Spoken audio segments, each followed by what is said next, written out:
Hello everyone, welcome back to my channel that is English field. So friends, time हो गया है हमारी class का, जहाँ पे हम ईडियम फ्रेजेस की एसपी बख्शी की वर्कबुक एक्सरसाइजेस कर रहे हैं। एक्सरसाइज जी तक हम पहुँच गए हैं और आज एक्सरसाइज जी के फर्स्ट क्वेश्चन से हम स्टार्ट करेंगे। इसका एक्सप्लेनेशन भी होगा आपके सामने। इसी तरीके से ये हमारी फ्री ऑफ कॉस्ट सीरीज़ है, तो मेरी आपसे बस ये रिक्वेस्ट है कि जितनी मेहनत करके मैं ये सीरीज़ आपके सामने लेके आ रही हूँ, उसी मेहनत से थोड़ा सा आप भी सपोर्ट करिए, जिससे कि ये उन सारे नीडफुल लोगों तक पहुँच पाए जो लोग लाइव क्लासेस या फिर जहाँ पे फ़ी दे के उनको पेमेंट करना पड़ता है वो अफोर्ड नहीं कर सकते। So without making any delay, let's move on. So question number first of workbook exercise जी, ठीक है। My friend is quite hard hearted, ठीक है। आपको कई बार देखने को मिलेगा स्टोन हार्टेड, हार्ड हार्टेड, और यहाँ पे तो सेंटेंस में यूज़ करके दिया गया है, तो आप अच्छे से उसका आंसर जज कर सकते हैं कि क्या सही होगा, अगर आपको एग्जैक्ट आंसर नहीं पता है तो भी। तो माई friend is quite hard hearted मतलब वो क्या है, बहुत हार्ड है, स्टोन हार्टेड है। मतलब देखिए, इमोशनल जो होता है ना वो हार्ड हार्टेड नहीं होता, वो सॉफ्ट के लिए आता है। एक होता है रूड, एक होता है सेंटिमेंटल। अब इमोशनल और सेंटिमेंटल दोनों एक दूसरे से कनेक्टेड हैं, तो यहाँ पे जो करेक्ट आंसर होगा वो होगा क्रूएल। मतलब कितना भी कुछ भी कर लो, कितनी भी कैसी भी चीज़ें हो, लेकिन वो बहुत क्रूएल है, बहुत हार्ड हार्टेड है। उसके ऊपर किसी भी इमोशनल इफेक्ट का कोई फ़र्क ही नहीं पड़ता, ठीक है। तो कई लोग होते हैं ना, छोटी छोटी बातों पे रो देते हैं, बहुत इमोशनल होते हैं, बहुत अटैच्ड होते हैं, लेकिन हार्ड हार्टेड लोगों को इससे कोई फ़र्क नहीं पड़ता इन सारी चीज़ों से। वो बहुत स्ट्रॉन्ग होते हैं, बहुत क्रूअल होते हैं, ठीक है। नेक्स्ट है, तो इसका जो करेक्ट आंसर होगा वो बी होगा। सेकंड है, his popularity is on the when, ठीक है। His popularity is on the when. एक वर्ड और होता है VAIN, मतलब सब कुछ बेकार चला गया, जो व्यर्थ जाता है, ठीक है। कई बार मैंने आपको बताया है, his popularity is on the when. So what you mean bye when here? Question number second का करेक्ट आंसर होगा डी, ग्रेजुअली डिक्लाइनिंग, ठीक है। ग्रेजुअली का मतलब होता है कि ऑल ऑफ सडन कोई चीज़ नहीं होती, धीरे धीरे जो चीज़ है वो क्या हो रही है, डिक्लाइन हो रही है, ख़त्म हो रही है, अपने पतन की ओर बढ़ रही है स्लोली, ठीक है। तो उसकी जो क्या बोलते हैं आप, पॉपुलैरिटी है, जो वो फेमस हो रहा था, वो फेमस था ऑलरेडी, वो धीरे धीरे क्या हो रही है, कम हो रही है। अगर आप अपने ग्राउंड से टच नहीं रहते हैं और काफ़ी ऊंचाइयों पे पहुंच जाते हैं, उसके बाद कुछ ऐसी आपकी एक्टिविटीज़ रहती हैं, तो ऑब्वियसली धीरे धीरे आपकी पॉपुलैरिटी कम होने लग जाती है।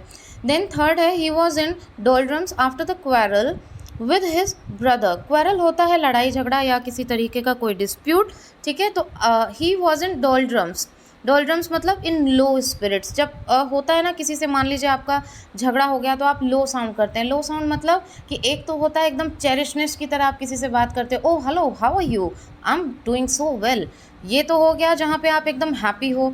और लो स्पिरिट्स का मतलब होता है कि oh hello how are you, मतलब कि आप लो साउंड कर रहे हो, लो स्पिरिट्स में हो, आपके दिमाग में कुछ चल रहा है, बेसिकली आप उस चीज़ से दुखी हो, ठीक है। तो उसके भाई से कुछ ना कुछ ऐसी बात हुई जिससे कि वो अपने लो स्पिरिट्स में है। आई होप ये आपको क्लियर हो गया होगा। चलिए बढ़ते हैं नेक्स्ट की तरफ।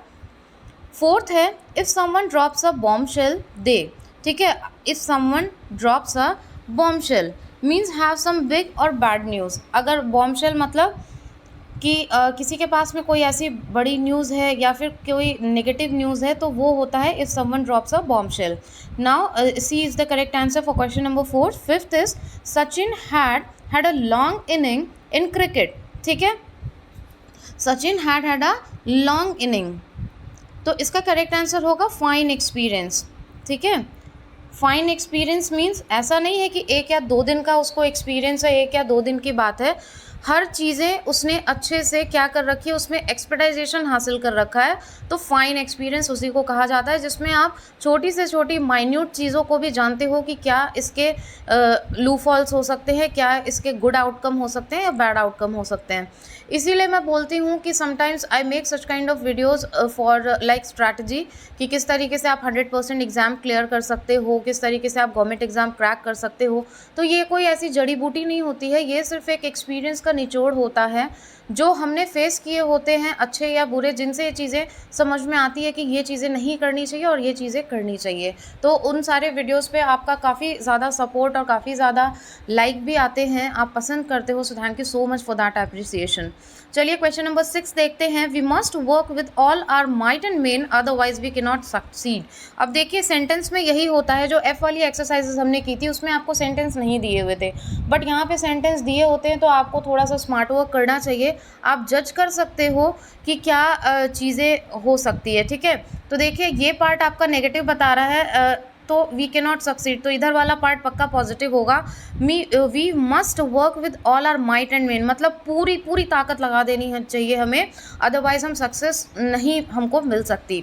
तो फुल फोर्स, यही मैं आपको हमेशा कहती हूँ कि जो सक्सेस होती है उसका कोई शॉर्ट ट्रिक नहीं होता कि चलो ये वाला क्वेश्चन बैंक कर लिया या इस तरीके से रट लिए हम लोग, इस तरीके से कर लिए। उसके लिए आपको एक परफेक्ट स्ट्रैटेजी की ज़रूरत होती है।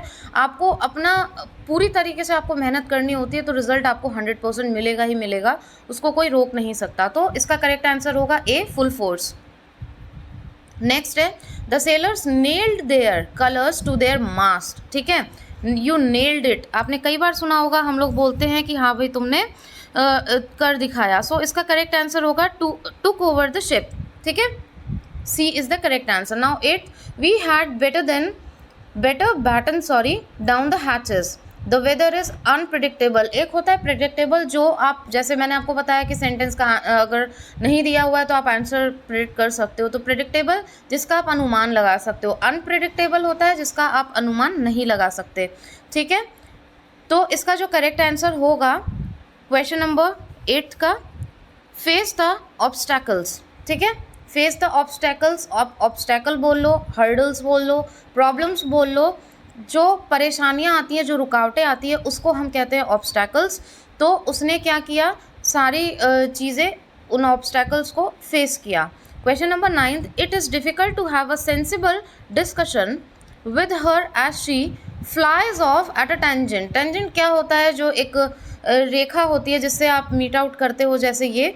तो it is difficult to have a sensible discussion, मतलब कोई ऐसा है जिसके साथ में सेंसिबल डिस्कशन आप कर ही नहीं सकते। क्यों? क्योंकि वो बिल्कुल एकदम आउट ऑफ कंट्रोल हो जाती है, ठीक है। इसका मतलब होता है लूजेस her टेम्पर ईजिली, बहुत आसानी से वो अपना टेम्पर लूज़ कर देती है। We should always be very patient, ठीक है। अगर आप पेशेंस रखते हो किसी चीज़ में तो आपके डिसीजंस सही होते हैं, इंस्टेड कि आप बहुत ज़्यादा एंगरनेस में वो चीज़ें बोलो या फिर उन चीज़ों को समझो। तो वो अपना टेम्पर क्या है, she flies off at a tangent, वो अपना टेम्पर पूरी तरीके से खो देती है। Now question number 10 is the student found it hard to go at equal speed with the professor, ठीक है। स्टूडेंट फाउंड इट हार्ड, मतलब स्टूडेंट्स को क्या है, हार्ड लगा क्या, कि प्रोफेसर के साथ में इक्वल स्पीड में मैच करना, कीप अप विद, उसके साथ में वो जो भी मान लीजिए एक्सपेरिमेंट कर रहा था या फिर कोई प्रोजेक्ट था जो दोनों लोग साथ में मिलके, स्टूडेंट और प्रोफेसर, वो लोग साथ में उसको एग्जीक्यूट कर रहे थे, तो उनको हार्ड लगा उसके साथ में मैचअप करना, keep up with, okay. Next है टुक टू हर हील्स, ये हमने पहले भी किया हुआ है, इसको पूरा मैंने एक्सप्लेन किया था। टुक टू हर हील्स का मतलब होता है रन ऑफ, एकदम पैर उठा के भागा, ठीक है। Was plain sailing, what you mean by plain sailing, word से ही थोड़ा थोड़ा पता चल रहा है। इट वॉज वेरी ईजी, ठीक है, टू अटेम्प्ट दैट एग्जाम या फिर to face that exam for which I was preparing was plain sailing, it was very easy to attempt that, ठीक है। Now the last question, 13th question, a bolt from the blue, this also we have already done. और मैं याद दिला दूँ आपको कि idiom phrases की प्लेलिस्ट बनी हुई है, आप डालिएगा ईडियम फ्रेजेस, वो पूरी प्लेलिस्ट निकल कर आ जाएगी। अगर आप उसको 2 से 3 दिन में भी ख़त्म करते हो तो काफ़ी अच्छी खासी तैयारी हो जाएगी आपकी, और उसके बाद में आप कोई भी प्रैक्टिस सेट सॉल्व करो, आपको खुद के अंदर एक कॉन्फिडेंस नज़र आएगा। क्योंकि देखिए वीडियोस में क्या होता है कि ना ही सिर्फ आपको एक्सप्लेनेशन मिलता है, आप उस चीज़ को 2 से 3 बार सुनते हो तो वो एकदम आपके माइंड में छप जाती है चीज़ें, and this is the best way to prepare yourself. तो it's my suggestion and being experience, मैं आपको यही कहूँगी कि आपको तैयारी करनी चाहिए। And this material is free of cost. और सबसे बड़ी बात, एग्जाम ओरिएंटेड मटेरियल है। पोथी पूरी करने के लिए या फिर व्यूज़ इकट्ठे करने के लिए यहाँ पे किसी भी तरीके का कोई एग्जाम कंटेंट नहीं डाला जा रहा है, ये आप खुद देख सकते हैं। इसलिए जितना डेडिकेशन के साथ मैं आपको चीज़ों की तैयारी करा रही हूँ आप ही के रिक्वेस्ट पे, तो आप भी उतने ही डेडिकेशन के साथ और एक सच्चाई के साथ में इसको जो नीडफुल लोग हैं उनके साथ में प्लीज़ शेयर करिए। तो जो क्वेश्चन नंबर 13 है, अ बोल्ट फ्रॉम द ब्लू, इसका करेक्ट आंसर होगा अ कंप्लीट सरप्राइज। ठीक है, अ बोल्ट फ्रॉम द ब्लू, आपने मान लीजिए किसी को सरप्राइज दिया तो उसको बोलेंगे हम अ bolt from the blue. So D is the correct answer for this. I hope आपको बेनिफिशियल लगा होगा। इसी तरीके से तैयारी करते रहिए। इंग्लिश फील्ड चैनल आपके साथ में आपको आपकी इस जर्नी में पूरी हेल्प करेगा। If you have any of the suggestions then please अपने सजेशंस दीजिए, अपने फीडबैक दीजिए, जिससे वीडियोस में और भी इंप्रूवमेंट्स हो सके। If you have not subscribe the channel then please to subscribe the channel and hit the bell icon, जिससे आपको रोज़ सुबह की ये क्लास इसी टाइम पे मिल सके। किसी भी तरीके का कोई भी क्वेश्चन है, if you want me to explain any topic then please to comment in comment box. Thank you so much for watching and giving your precious time. Have a good day.